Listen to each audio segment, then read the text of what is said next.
Men bilim Peterda ham shunaqa kutib oladi, buni qaranglar-da. Eng qizig'i 2 kishi bo'lib yopishgan. Voy bilan.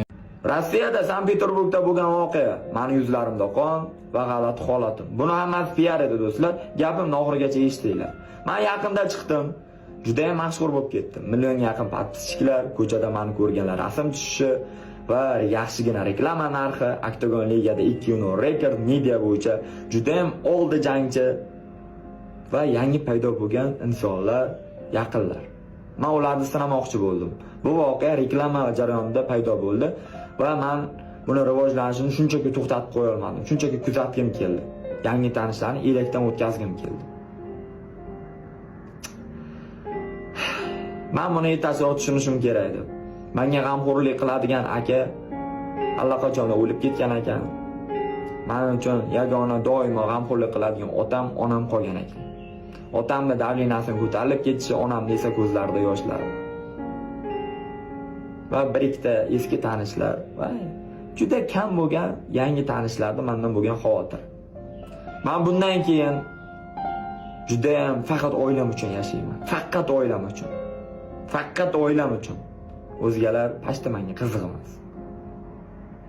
Men 3 kun uxlay olmadim. Ko'zlarimda yosh.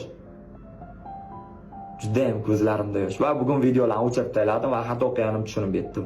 Bundan keyin pashta 78% odamga ishonchim yo'q. Topgan pulimni ota-onamga olib boraman. Ularda baxtli ko'zlarida quvonchini ko'rish uchun hamma narsa qilaman. Meni kechiringlar. Bir yoshlik qilib qo'ydim-da xalqim. O'zbekistonim, O'rta Osiyo. 6-iyul Toshkent Xuma-Arena meni 3-jangim. Xudo xolasa shu vaqtgacha menga hammasi rost bo'lib kelgan. Men bittagina PR qildim va oxirgisi bo'ladi. Bizda hammasi faqat rost bo'ladi. Hammasi. Men oddiy xalqdan chiqqan jaydar yigitman. 4 soat o'pkamda o'lib ketyapti. Meni badishga qilib turinglar. Men hali qo'limdan juda ham ko'p narsalar keladi. Juda ham ko'p narsalar keladi. Men isbotlayman hali.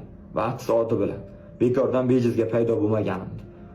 Xudo xolasa inshaalloh men juda yaxshi natijalar qilib, oddiy xalqda prosto yigitlardan ham, cho'pon, mol, eshak minib, qo'y boqib yurgan yigitlardan ham yaxshigina insonlar chiqishini isbotlab, shunchaki o'z hikoyamni yakun qilaman. Jonlaringiz sog' bo'lsin. Meni kechiringlar, ming bora uzr.